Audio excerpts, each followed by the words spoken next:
Did you guys notice that I've made a lot of videos on minks over the years? Because I just noticed this. I was going through the back catalog of videos and I'm like, man, a lot of mink stuff on here. Granted, about half of them are specifically on Carrot, but Carrot is a mink, so it still counts. And you know what? I was honestly kind of taken aback.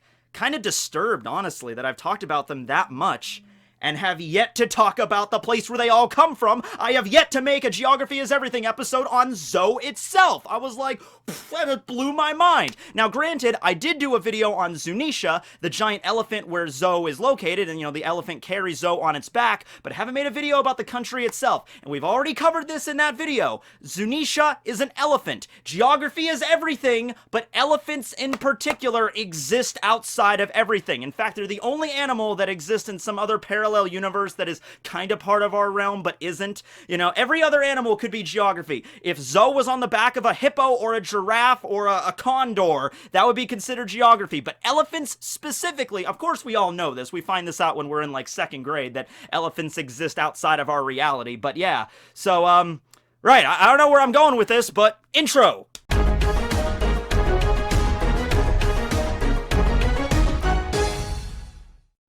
Now, before we get into this, I want to make one thing perfectly clear here, right out of the gate. You might be thinking, Tekking, you just wanted another excuse to put Karen in the thumbnail, didn't you? And you know what? Actually, for once, not my fault. Not Barry's fault either. By the way, Barry, you like those little bunny ears I made for you? I think they work great on you, buddy. You can keep wearing those as much as you want. But no, this was actually YouTube's fault, not mine, alright? YouTube is always changing their policies around, adding new bylaws and rules. It's a constantly shifting paradigm of a workplace. But right here in their latest update, it clearly says, rule number 73, subsection Q. If you are discussing the mink tribe from the One Piece manga series, whether it be the animated or the manga versions, you must include Carrot in the thumbnail. Right there, black and white, clear as crystal, out of my hands. I don't want to get my channel in trouble here, alright? So, that's the reason Carrot's got to be there, alright? Now, okay, so the land of ZOU. I'm honestly probably just going to call it the island of ZOU, because it was called that in the One Piece world, even though it's not technically an island. It's, well, it is surrounded by water, but it's surrounded by water on the back of an elephant 35 kilometers up in the air. So, I don't know if you want to consider it an island, but it's called that. It's called the Phantasmal Island because it's always constantly moving through the new world, surrounded by mist and fog. No log pose or eternal pose points to it. You have to figure out some other way to locate it, so you can't, like, chart it on a map. So that's why it's called that. It's like a mirage or, you know, phantasmal island, right? So I'll just call it that.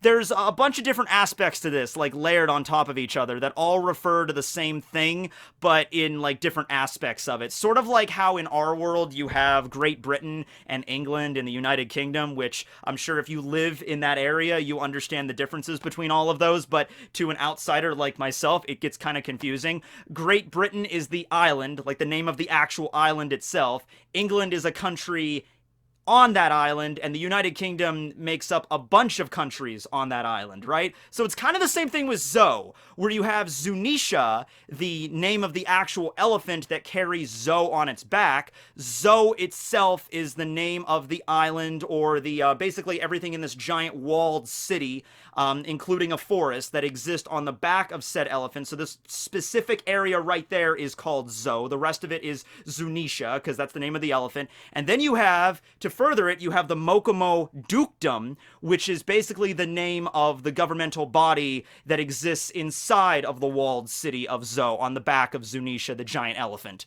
Alright, does that make sense to you? Alright, it's not a kingdom, because you don't have kings, because you have dukes. You have Duke Inuarashi and Master Nekomamushi. Actually, now that I think about that, the Mokomo Dukedom is referred to include everything in ZOU. It's the Whale Forest to Claw City to the Right Flank Fortress. Like, all of that stuff is considered, that's the dukedom, right? Although Inuarashi is the only person that's called a duke. Nekomamushi is Master Nekomamushi. So I don't know how that went. Maybe they had like an arm wrestling match about it or something. Yeah, you stupid cat. If you win, we could call it the Master Place. But if I win, then we call it the Dukedom. And thank God Inuarashi won. But no, it's been called that long before Inuarashi and Nekomamushi were even born. So I'm not sure. Maybe it was ruled by, you know, traditionally by dukes. That's what they called the leaders of the land.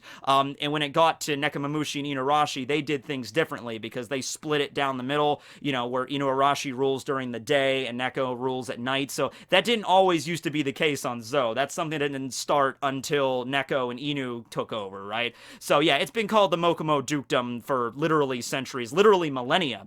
As we find out in the Vivara card relating to ZOU, the Mokomo Dukedom and ZOU existed on the back of that elephant 1,000 years ago, before the elephant even began its journey. So we used to think, and I was erroneous in this assumption, because if you actually think about it, it doesn't make any sense.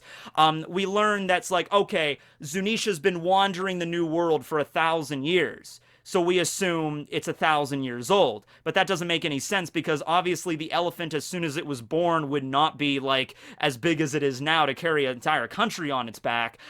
So yeah, the elephant itself might be 1,500, might even be 2,000 years old. Considering how long it takes for elephants in our world to grow up to a large size, considering Zunesha is this super jumbo-sized elephant with ridiculously long legs that stretches to literally 35 kilometers up.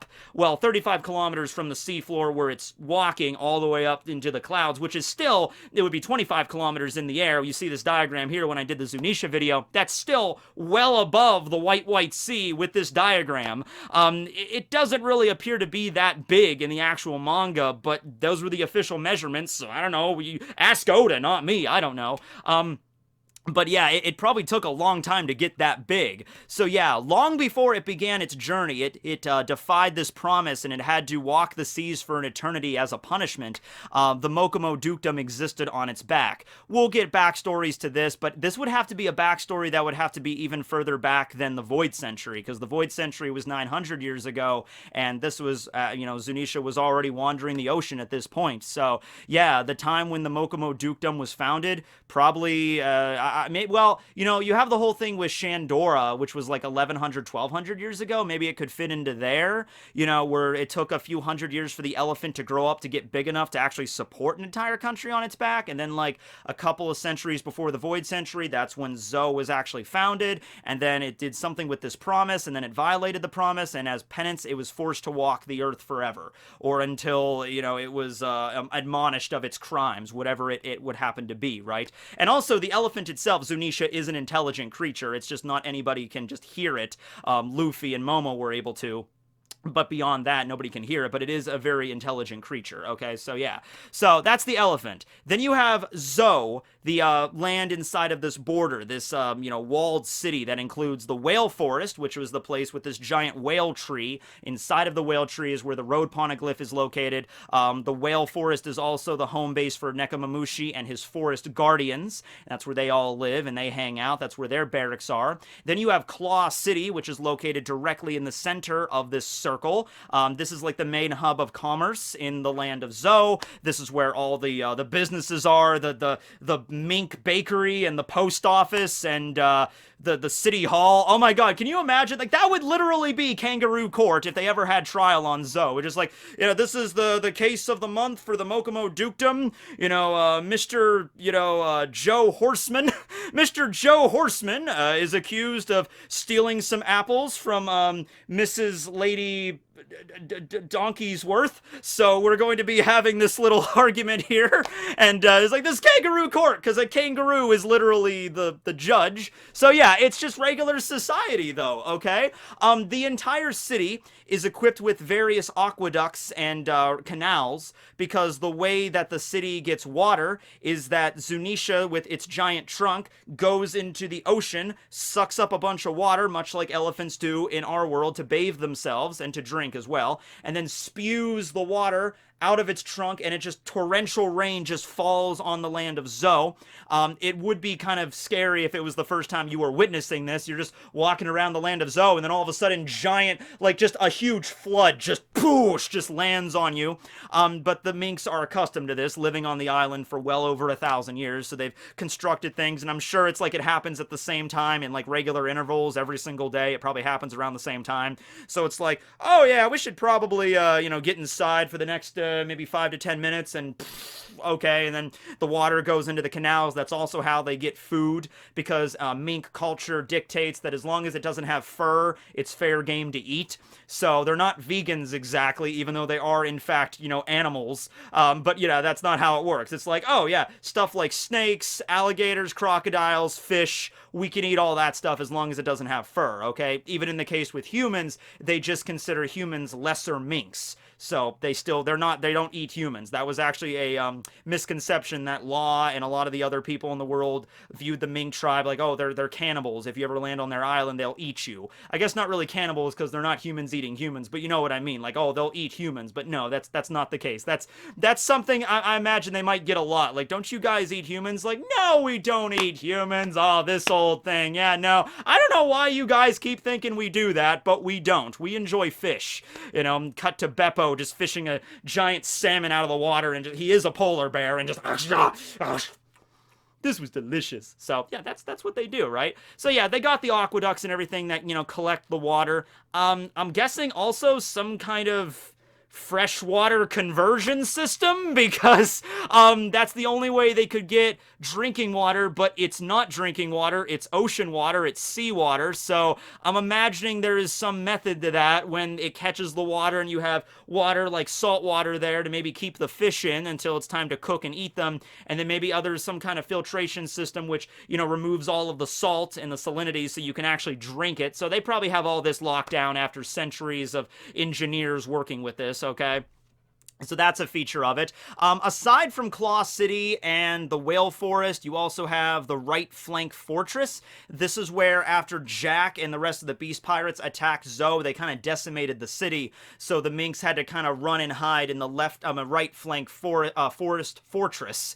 This is a place that has a bunch of ancestral homes of the Minks that kind of look like giant pineapples in the trees. They might actually be pineapples for all we know, but they have like little rooms in them, sort of like you've ever played Pokemon Gen 3, you got 4 Tree City, kind of like that, where you got a bunch of houses and tree houses and stuff. Or Codenames Kids Next Door, I guess, if you want another reference to that. These weird houses and rooms and things on top of trees. It looks really cool anyway. Because there's a right flank forest, there's also a left flank forest, maybe a left flank fortress in that forest. And then there's also the Right Rump Forest, which, as you can imagine, is around the location of Zunesha's right rump. So, I don't know how the elephant feels about that. Like, why do you have to name locations after my butt? I know I'm a giant elephant, but you don't need to name your island and your locations after my body parts. So, those are the locations in the land or the island of ZOU. But I was curious exactly how long is that island? Because just looking at it on the back of the elephant doesn't give us a great idea. We know it's big. It's big enough to be considered its own nation. But how long is it? Well, of course we know Zunesha's 35 kilometers tall. And we also know that it's 20 kilometers wide. That's about 12 miles wide. I'm guessing that's considering the trunk extended out completely to the tip of its tail. So from the tip of its trunk to the tip of its tail, 20 kilometers, about 12 miles. To put that into a real-world perspective, real-world geography is everything. Manhattan Island, which is located, of course, in the state of New York, right here. This is Manhattan Island is the green island, number 1, is 13 miles long. It's a very long island. So just slightly longer than Zunesha, but not much, not by much. So that's, comparable there. Just picture the entire island of Manhattan just sprang up and was, 35 kilometers tall and then just started walking around. That's a pretty big chunk. I've been to Manhattan about 3 times, and it's a rather large city to walk around in, okay? So there's definitely enough space to build a country there, to build like a city and a forest and multiple living, residential areas. There's enough space for that, definitely. So that's the length, which is 20 kilometers, and the height, which is 35 kilometers. But we do not know the width. So if like Zunesha's head was staring at you like directly like this, we don't know the width of how wide the city is in that respect. If you look at this image right here though, it looks like the city, the walled area of ZOU, is less than half the length of Zunesha. I wouldn't say it takes up half of the body length. I would say it's in between 1/3 and 1/2. So, if it's 12.5 miles long, I'm going to say that the land of ZOU, the island of ZOU, is probably somewhere maybe between 4 to 5 miles long, which is definitely, and it's not huge. It's not as large as some of the other islands the Straw Hats have visited, but 4 to 5 miles long. That's larger than my town by an order of magnitude, and you can definitely fit a bunch of stuff in there.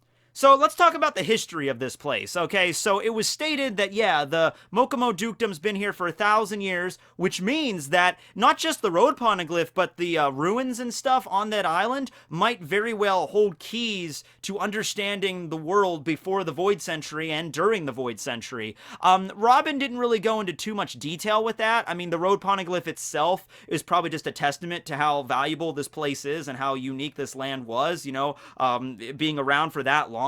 But I would imagine there's other locations in ZOU where there's ruins with, like, the poneglyph language, and of course the minks wouldn't be able to read it. The minks even go and state that, like, yeah, they don't really know much about it. They didn't even know, like, sometimes they even forget that the island that they're on is, you know, being carried by an elephant. Like, they're always aware of it, you know, every day when water rains down on them, but they've lived there the whole life, and it's not like, you know, the elephant talks to them on a daily basis. Like I said, only a few people can actually communicate with Zunesha, so a lot of the minks are just like, yeah, we've lived on this island our whole lives, and my parents and our grandparents and great-great-great-great-great-grandparents did, but, you know, sometimes we forget that Zunesha is an actual living thing that's carrying us on its back, and we should give some, you know, gratitude for it for that reason, right? I wonder if they worship Zunesha as, like, their god.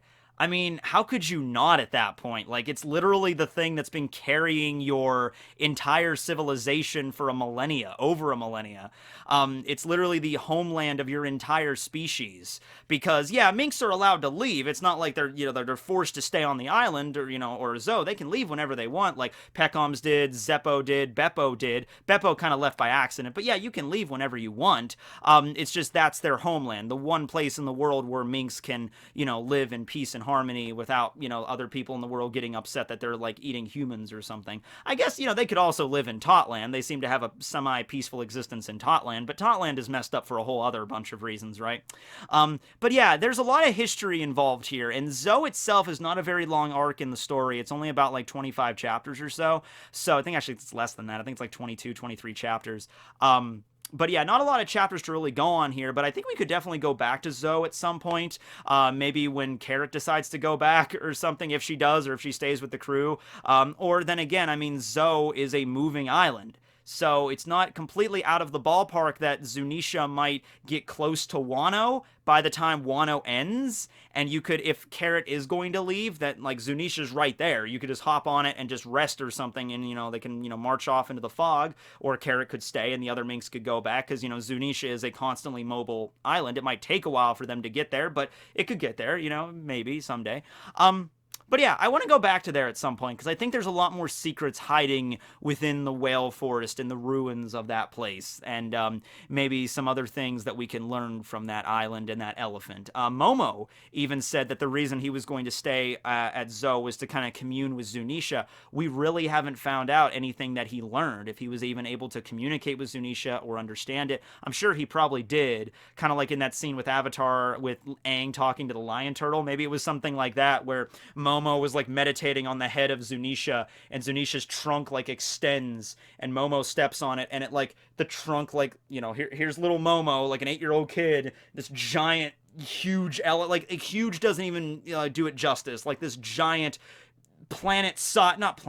mountain-sized creature, there we go, and it's just right into the eyes, and it's like a moment where it's like, I will now energy bend and speak through your heart. You know, it's like a moment like that where Momo's like, whoa, you've done a lot of crazy stuff. I guess if it was something that important, Momo would have talked about it already. But, you know, like, Momo was communing with it in some way. So we'll see where that goes, right? Okay, so yeah, that's the land of ZOU and Zunesha and the Mokomo Dukedom. It was, of course, severely damaged by Jack after his attack with the gas weapon and everything, and days and days of fighting. So they'll definitely repair it, and it sucks because it's a very, you know, an ancestral homeland. It's going to take a while to repair and everything, but they'll eventually get it back up to speed. Minks seem like they're pretty smart, right? I guess also they have an unlimited source of electricity on the island because they have Electro, right? Which is another kind of Avatar: The Last Airbender reference here, you know, like in Legend of Korra, Zoro where they were using lightning bending to run a power plant, kind of something like that, right? Where they could just use electro to power electricity. Maybe there was an actual machine that, you know, removed the salt from the seawater, creating drinking water, and that's like a plant that is run on electro. Like I said, Oda could have a lot of fun with this. We just didn't spend that much time on it because we had to set a bunch of stuff up and go to other places. We had Tautland and the whole thing with Sanji and then Germa and then Wano and then all that other crap going on in the Road Poneglyphs and in the Kozuki clan. But, you know, I think if we just spent more time on ZOU, we can learn a lot more stuff about how the actual culture worked, and it would be really fascinating, okay? This is why geography is everything. So yeah, but anyway, thanks for watching, everybody. This will be Tekking101 signing out. Later.